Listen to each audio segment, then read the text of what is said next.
নমস্কার বন্ধুরা আমি একটা অটো রেঞ্জিং মাল্টিমিটারে কাজ করছি, যেটা ম্যাক্সিমাম 450 ভোল্ট কি 400 ভোল্টের কাছাকাছি থাকে।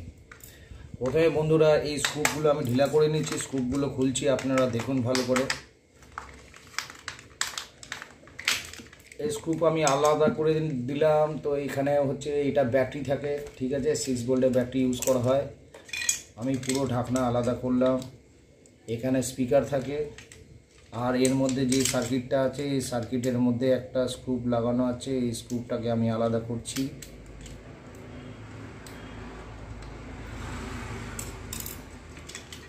এই দেখুন বন্ধুরা, এইটা পুরোটাই আমার এখন আলাদা হয়ে গেল। আমি কভার থেকে পুরোটাই আমি আউটসাইডে নিয়ে নিচ্ছি। এখানে একটা ব্যাটারি লাইন কানেক্টেড আছে। এবার লাইনটা আমি আউট করলাম, দেখুন এই লাইন আমার আউট হয়ে গেল। আশা করি বন্ধুরা দেখতে পাচ্ছেন, এই হচ্ছে সার্কিট। এখানে আপনার অল এভরিথিং শো করছে, ঠিক আছে। এটার ফল্টটা কি আছে আপনাদেরকে ধরিয়ে দিচ্ছি, দেখুন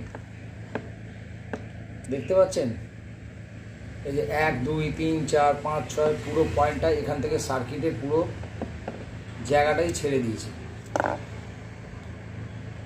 যার জন্য হচ্ছে কি এখান থেকে এই যে লাইনটা পাস হয়ে এখানে আসছে, এই লাইনটা এখান থেকে পাস হয়ে থ্রু বাই এখানেও আসছে না, এখানটাও আসছে না, এখানেও আসছে না।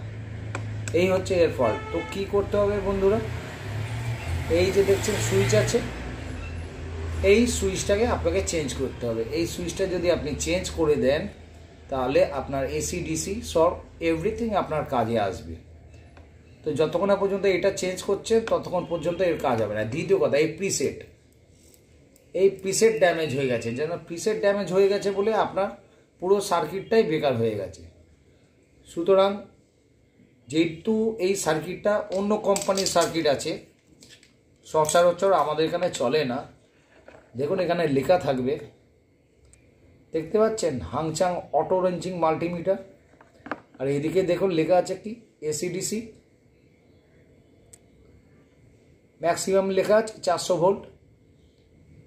সুতরাং বন্ধুরা এই যে উপরে পয়েন্টটা দেখছেন অন অফের, যেখানে খারাপ বললাম একটা ভি মানে ভোল্টেজ, আর যেই সাইনটা দেওয়া আছে ওইটা ওমসের সাইন। যারা কাজ জানেন তারা জানবেন, এই সাইনটা হচ্ছে ওমসের, ওমস কত আছে আপনি দেখতে পারবেন। হ্যাঁ, সুতরাং বন্ধুরা আপনাদের যেটা বলা হলো, এই যে আপনাকে সবসময় দেখতে হবে আপনার স্ট্রিপ ঠিক আছে কিনা। সুতরাং এইটাকে চেঞ্জ